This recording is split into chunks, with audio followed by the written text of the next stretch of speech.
ces étudiantes. Ewan bere ko anga ko duma. Sina kena fo mega kuma de quoi. Comme avec à filmer.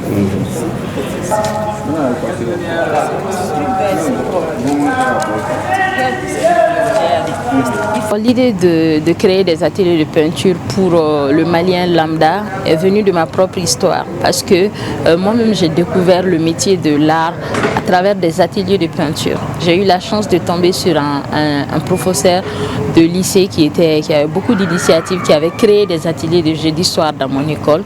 Et ça m'a permis de découvrir l'art comme métier, de savoir que ça existait. Et quand j'ai fini l'école, je me suis rendu compte qu'il y a beaucoup d'adultes qui n'ont pas eu cette chance-là comme moi, qui ne savent pas du tout ce que c'est que l'art, qui ne connaissent pas les œuvres d'art et qui n'en consomment pas.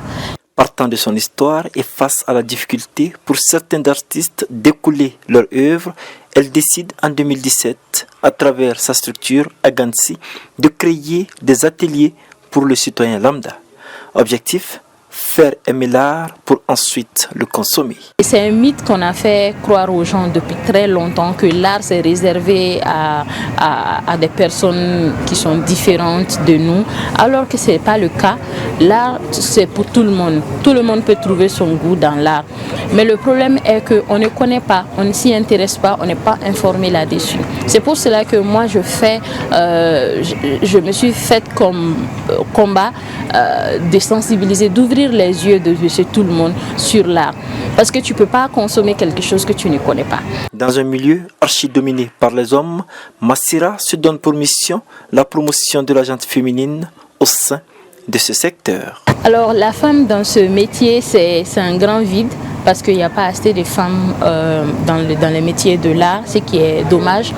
Pourtant, les femmes, lorsqu'elles s'investissent dans ce métier, elles ont tendance à briller.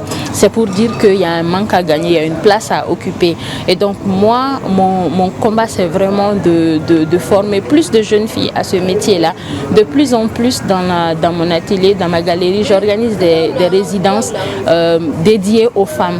L'année passée, par exemple, on a fait une résidence qu'on a appelée la Voix des plasticiennes du Mali, qui a réuni 10 plasticiennes. Donc l'idée, c'était vraiment de créer un espace d'échange et de création pour les femmes, pour qu'on puisse s'entraider, on puisse aussi s'encourager à persévérer dans ce métier. Et donc moi je pense que ce sont ces genres d'initiatives qu'il faut multiplier pour pouvoir appeler plus de femmes à venir s'intéresser à l'art parce qu'il y a de l'espace pour nous. Chaque année, ce sont des centaines d'enfants, dont plusieurs jeunes filles, qui bénéficient des ateliers de peinture de Agansi.